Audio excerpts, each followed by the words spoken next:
The biggest problem with WWE today is that they keep relying on surprise returns from old stars and one-off shock value moments instead of creating new stars. From the 1980s to the 2000s, WWE stars were not just wrestlers. They were larger-than-life icons who became part of pop culture and mainstream entertainment. Names like Hulk Hogan, The Rock, Stone Cold Steve Austin, and even John Cena transcended wrestling and became global icons, recognized by millions who had never watched a single match. And it was not just the men. Trish Stratus and Lita were so popular that people who had never watched a wrestling match in their life knew exactly who they were. Tori Wilson was on the cover of Playboy, and the entire country was talking about it. These women were not just wrestlers. They were genuine celebrities who made WWE feel like the most exciting place on television. But fast forward to today, and almost nobody on the roster has that kind of crossover appeal. The divas are gone, the icons are gone, and what we are left with is a roster full of talented people that nobody outside of wrestling circles can name. This is the story of how WWE went from must-watch television to a product that is slowly forgetting what made it special in the first place. WWE used to have a superpower that most entertainment companies would have killed for. They could take a guy, put him on television, and within months, that guy would be someone your neighbor, your barber, and your grandmother all knew by name. That was not an accident. That was a system that worked beautifully for a long time. And understanding how it worked makes it so much more painful to watch what it has become today. It started with Hulk Hogan in the 1980s. Now Hogan did not just walk into WWF and become a star overnight. He already had a foot in mainstream culture before wrestling even claimed him fully. He had appeared in Rocky III. He had that larger-than-life presence that cameras just loved. And when Vince McMahon put him at the center of his national expansion plan, everything clicked. Hogan became the first wrestler that people who hated wrestling still somehow knew. Kids had his action figures. Mothers watched his cartoon. People who had never seen a single match could still do the pose and say the catchphrase. That is not just star power. That is a cultural moment. And WWE was smart enough to build an entire era around it. But then the 1990s arrived, and WWE found themselves in serious trouble. WCW was beating them every single week in the ratings, and Vince McMahon was running out of ideas fast. What saved him was something he did not fully plan for. Stone Cold Steve Austin just happened. Austin was not a character that was carefully designed in a boardroom. He was a man who grabbed a microphone, said what he felt, and accidentally became the voice of an entire generation. His whole thing was simple. He did not like authority. He liked beer, and he was going to do whatever he wanted. Somehow, that was enough to turn WWE's entire fortunes around. And right alongside Austin, The Rock was finding his own voice. The Rock started as a babyface that crowds actually booed, which must have been a strange experience for everyone involved. And then he leaned into being the most entertaining man in any room he walked into, and the audience fell completely in love with him. By the time the Attitude Era was in full swing, WWE had so many genuine stars that it almost felt unfair. Kane, The Undertaker, DX, Mick Foley, Jeff Hardy. Everyone brought something different, and everyone felt real. That was the golden age, and nobody appreciated it enough while it was happening. And then the stars left, and WWE's plan of what to do next was basically just staring at the wall and hoping.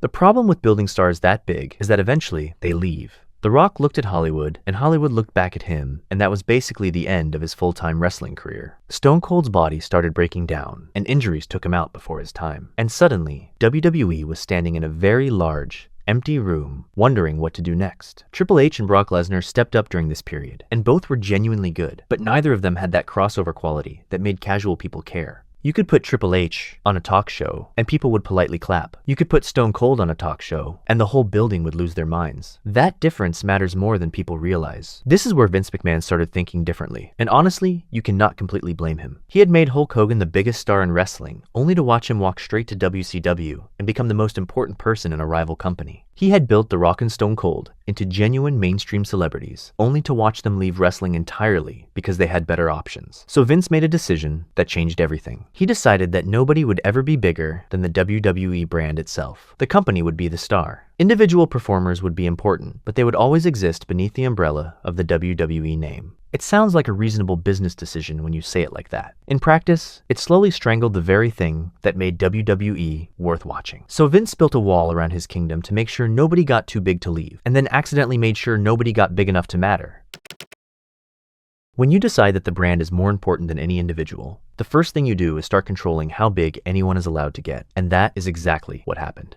John Cena became the chosen one during the PG era, the hand-picked face of the company for nearly a decade. Cena worked incredibly hard and deserves enormous credit for what he did, but even his run felt manufactured in a way that Austin and Rock never did. The audience could sense that Cena was being presented as a star rather than allowed to become one naturally, and that tension followed his entire career. Half the crowd loved him, and half the crowd resented the fact that WWE kept insisting they should love him. Then came Roman Reigns. And if you want to understand everything wrong with WWE's modern star-making process, just look at how long it took to get Roman right. The company decided he was going to be the next top guy, and they pushed him into that position regardless of what the audience was telling them every single week. For years, Roman walked out to crowds that were actively hostile toward him. Not because they hated him as a person, but because they could feel the machine pushing him at them, and they refused to just accept it. It took nearly a decade, a heel turn, a brilliant new character, and a historic championship reign for Roman Reigns to finally become the star WWE always insisted he already was. A decade. Stone Cold became Stone Cold in about 18 months. The Rock found his footing in roughly the same time. The fact that Roman's journey took as long as it did is not a testament to his eventual success. It is a confession that the system is completely broken. And while WWE was busy spending 10 years figuring out one guy, there was a whole locker room full of talent quietly watching their best years disappear.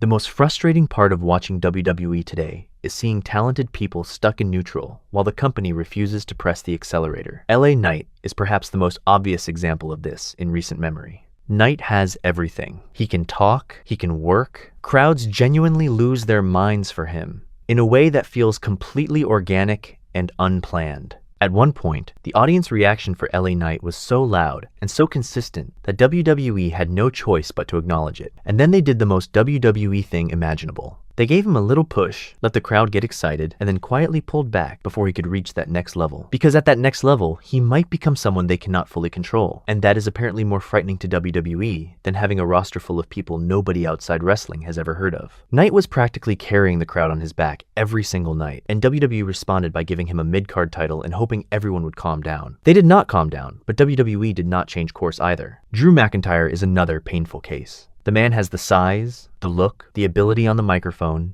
and he can deliver in big match situations. He has been given opportunities and then had those opportunities quietly taken away so many times that it has become almost comedic. McIntyre won the WWE Championship in an empty arena during the pandemic, which is genuinely one of the saddest sentences in wrestling history. The man had his biggest career moment in front of literally nobody, and WWE somehow thought that was fine. When crowds came back and McIntyre finally got to perform in front of real people again, the connection was there, the reactions were there, everything was there. And still, WWE could not fully commit to him as the undisputed top guy, because committing fully to anyone is apparently a terrifying concept in Stamford, Connecticut. Sami Zayn spent the better part of a decade being one of the most naturally entertaining performers on the entire roster, and WWE spent most of that time treating him like a joke act with a glass ceiling. The man could make a crowd laugh, make them feel something genuine, and deliver in the ring all in the same night. And for years, the response from creative was to have him lose repeatedly and stumble around in comedy segments. When he finally got his moment alongside the Bloodline, it was so good that even the most casual viewer could see it. But it took WWE almost 10 years to figure out what to do with a guy that talented, which tells you everything about how broken their instincts have become.